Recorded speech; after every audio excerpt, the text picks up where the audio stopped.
Okay, mate. Welcome to the group. And yeah, ETH here.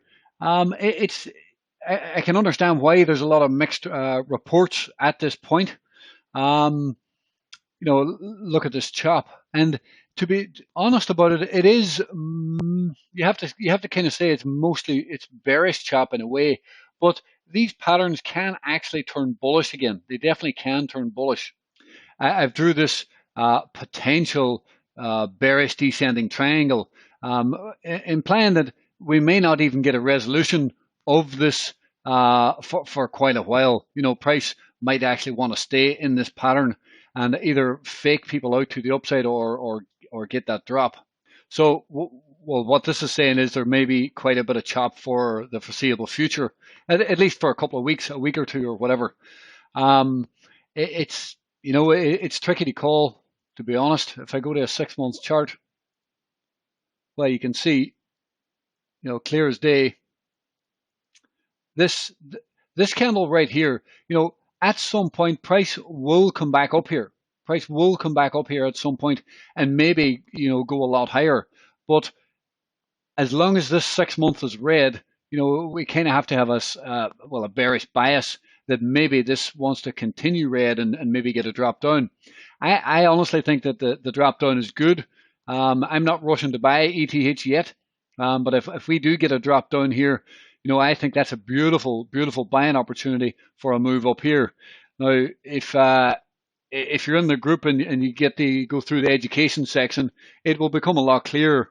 Why we would probably want to come back up there. When you look at this overall structure and everything else, and on all the candles and even the volume. Now, we do have a large bearish, candle here with huge bearish volume, and we're getting that bounce off the double bottom. If I'm brutally honest, I don't really like these double bottoms. I don't really like them to hold, kind of, implying that at some point we could probably go down here. Of course, that's not set in stone. But me personally, after 15 years of watching these double bottoms, a lot of times, maybe you'll get that bounce up, and maybe at some point it'll come back down, just to take some sort of liquidity down here and break this double bottom. So I think the more important question, what way are we gonna move up first and then down, or are we gonna move down and then get that move back up and build kind of stronger structure or whatever, and move off from there. So, we're red on a 2 week here. There's no reason to there's no real reason to FOMO into this, especially not on the weekly. You can see here we've got a bearish stop hunt here, and we're getting this red rejection, red bearish weekly candle. This is not going to flip green come Sunday evening, implying that the safer trade would be probably on a new week. If we get a bounce here, it's probably not going to be a massive bounce or anything. So, I have to say, I do think at some point, we probably should come down here. Well, we got, this is the real breakup. This candle right here, as you can see, is the real. It's where all this volume came. You can see this big, huge breakup. Now, it's a weekly volume. Now, I've not looked at the futures charts and all to see, where the volume is or whatever, but just off looking at this, this area where we broke up should be solid, solid support. And there's reasons for that. If I take that back here, if we get anywhere near down here to this 1100,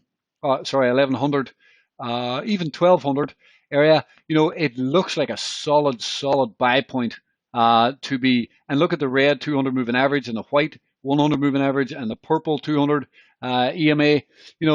If we get a drop down here, this is the safe point to be loading a boat of ETH. Obviously, that would need a Bitcoin drop out of that pattern to get down into this area. But this is, my safe point to be buying, and it's a retest of the previous highs as well. So I mean, it's pretty obvious, but there is volume down here and the pattern, and it's probably if you throw a fib on this, I bet you'll get a very nice fib retrace perfectly into the 78% roughly right down here. I mean, if we get that, you cannot you cannot deny that ETH wouldn't be a great investment there. It would be marvelous to get ETH down there if we can get it. So that's just kind of going off all the factors. I don't really like these double bottoms. It could prove me wrong. Of course, it could prove me wrong. For the bulls here, you have to start thinking that maybe the dip into these wicks, as you can see right here, it's possible that this holds, right? It is very possible. If we look back here, look at this. Look at the large double-ended doji here. And if I take you back here, the last time we had a big double-ended doji like this, we actually just chopped about for 4 or 5 months here. The double-ended doji, chop about, and created this actually huge, extremely bullish pattern. And at this point, you have to think that ETH needs to do that again. We need to hold in this range and kind of, maybe flip up green this month and try and hold this range and actually build some sort of really good pattern. Now, I don't think we're going to be building a pattern out to the top end of this range. Not in the near future. Eventually, could we build a larger pattern, up here, and eventually, time will tell. But there's a lot of price development for that. Obviously, that's a zoomed out area, zoomed out zone on ETH. Near term, if you're looking to be a buyer here in the near future to see if we can get it back up, get a bounce to come back up here, you have to think, we need to create some sort of higher low here and then get that move. Now, what I would be looking for is this pivot right here. You want, the ideal situation would be to get a pierce of the red 200 null and get a pierce of this pivot down in here, come back up, hold the level, and see some sort of strength come back into the market. Litecoin looks kind of similar to this. So I wouldn't be buying this week. I would wait until next week and see if this sets up.